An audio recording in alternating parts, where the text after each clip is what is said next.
The princess is in your bed. What do? By what I think is supposed to be ocalhoum. I am not sure. Anyway, Princess Celestia is inexplicably in your bed. What do? Or Chapter 1. The sliding door was open when I came home. I didn't think much of it. I was tired after a long day of working at the plant. Probably just my roommate Wayne being irresponsible again. I just dropped my bag next to the old couch and headed for the fridge for a drink. All of my soda was gone.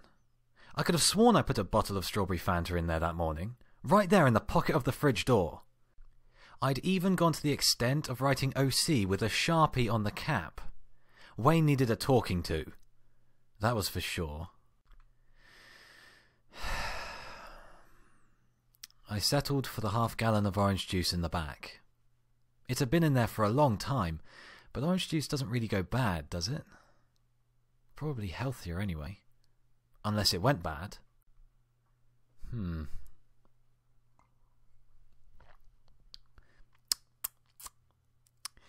It didn't taste wrong, so I shrugged it off.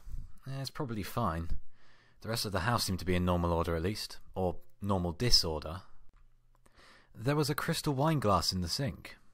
I leaned over to look at it, and yes, it had a tiny little smear of red in the bottom. So that was where my Fanta went. But why the wine glass?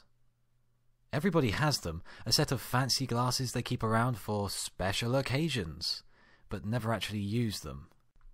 This one had probably sat untouched in the cupboard for years, until today, when somebody used it to drink my strawberry Fanta.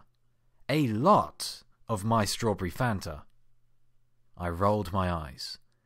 What was up with Wayne? This was weird even for him. Not that I had much room to talk, I supposed. After a good swig, I put the orange juice back in the fridge and headed to my bedroom. I needed to call my girlfriend, but then I could relax for a while. I mean, work at the plant wasn't all that hard, but it was hot and tedious. Tiresome, some might say. As soon as I opened up the door to my bedroom, I knew something was wrong. That something being a big white equine something, with wings. Princess Celestia, in all of her royal glory, was lying in my bed. Her wings sprawled open across the sheets, her back hooves rested on my favourite pillow, her front hooves rested on her chest. She snored lightly. I stood there, frozen in the doorway. I stood there for a long time. It amazed me how big she was.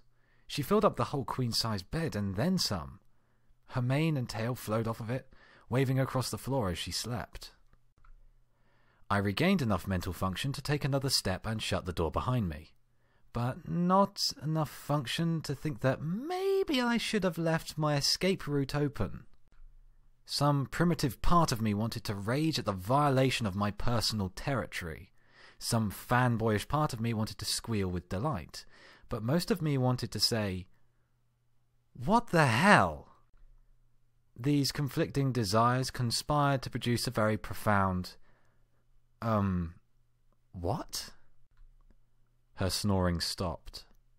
She rolled her neck, opened her eyes just a little, and gave me a sleepy upside-down smile. Princess Celestia? She nodded a little. Hi. She could talk. She was real? The real Princess Celestia was in my bed. This was so impossible. And so wrong. Princess? I leaned my head a little to the side as I asked. What are you doing in my bed? She slowly stretched her hooves out before plopping them back down exactly where they were. Her smile grew, but her eyes closed. Napping? Right. I looked around the room. Nothing else seemed to be out of place, though my computer was turned on. I always put it in sleep mode before I leave for work. But why are you napping? Why are you napping here? It's very comfy. She nuzzled her head into the soft, waddled-up blanket. One of my favourites. Celestia! I surprised myself with my vehemence. Her head popped up and turned almost upright. Princess Celestia. She plopped back down onto the bed. I rubbed my hand across my face. This was not the time for such weirdness. Okay. Princess Celestia. Why are you here? To bask in your glorious presence, of course. I just stared at her, my hands on my hips. She giggled. Very well, I'm here to appreciate your lovely Twilight Sparkle toy. She reached behind a blanket and pulled out a Twilight plushie, holding it up to her face. It's so cute! I didn't move. She tossed the plushie away and turned her head. I have no need to confide in the likes of you. I was figuring things out, though. Luna banished you, didn't she? Question not my motives, mortal! She kicked my favourite pillow onto the floor. Well, can you at least get out of my bed? I'm very tired from work and I need to relax. This isn't helping. She rolled her head to look at me, then rolled her eyes as well. Oh, you are tired. Pay no attention to me. I've just been thrust across an uncrossable reality barrier by my treacherous niece, but oh no, you're tired from your pathetic daily labour and need your rest. I matched her eye roll. Come on. This is no time for sleeping. Look how high the sun is. I pointed out of the window. The slow fall of my finger traced the sun's abnormally fast descent below the horizon. There, night time, Celestia yawned. No moon today. Too tired. Well, that was going to make some astronomers' lives more interesting than usual. Sunset at 5:30. She might be messing with things on an astronomical scale, but my tired mind was focused on smaller things. And my Fanta? She opened her eyes again and smiled wide. It was delicious. I breathed a heavy sigh. Come on, don't be childish. I've watched the show. I know you're over 1,000 years old. I gestured towards my bed. So, what are we going to do about this? She paused for a moment, then smiled even wider, with altogether more rustling, flopping, and tussling of sheets than necessary. She turned herself around and rolled over onto her side, freeing up half of the bed, although her wings hung over the edge of one side. Her horn glowed, and my pillow floated up to the head of my bed next to her.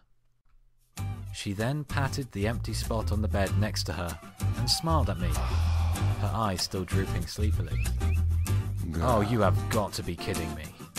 Tonight we're gonna make love. You know how I know? Because it's Wednesday. And Wednesday night is the night that we usually make love. That was suitably awkward. On to the next one, I suppose. So I've been Coley, and I hope to see you in the next part. Stay shiny, guys.